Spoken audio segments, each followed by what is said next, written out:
বাঙালির কাছে কিন্তু জন্মদিন মানেই হলো দুপুরবেলা কাঁসার থালাতে হরেক রকম বাঙালি খাবার আর সাথে মায়ের হাতে তৈরি এক বাটি পায়েস। আর আজকে ছিল আমার মিস্টার হাজব্যান্ডের বার্থডে। আমরা এই বছর বাড়িতে থাকতে পারিনি, কিন্তু তাই বলে কি দুপুরের খাবারের আয়োজনে কোনো কিছু কমতি রাখা যেত? তাই নিজে হাতেই বেশ কয়েকটা পদ বানিয়ে নিয়েছিলাম, যতটুকু আমার পক্ষে সম্ভব ছিল।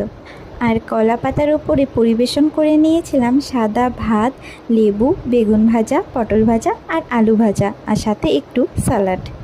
আর যেহেতু আজকে ছিল শ্রাবণ মাসের প্রথম সোমবার, তাই আমি কিন্তু কোনো রকম চিকেন বা মাটন রান্না করিনি, আর সাথে কোনো টক জাতীয় জিনিস যেমন চাটনিও রান্না করিনি। আমার হাজব্যান্ড আর আমি দুজনেই ইলিশ আর চিংড়ি খেতে খুব ভালোবাসি, তাই ইলিশ মাছের মাথা আর তেল দিয়ে একটা ছ্যাঁচড়া বানিয়েছিলাম, আর সাথে বানিয়েছিলাম ভেজ ডাল, চিংড়ির মালাইকারি আর একটা শর্টকাটে হয়ে যাওয়ার মতো ইলিশ মাছের পাতুরি।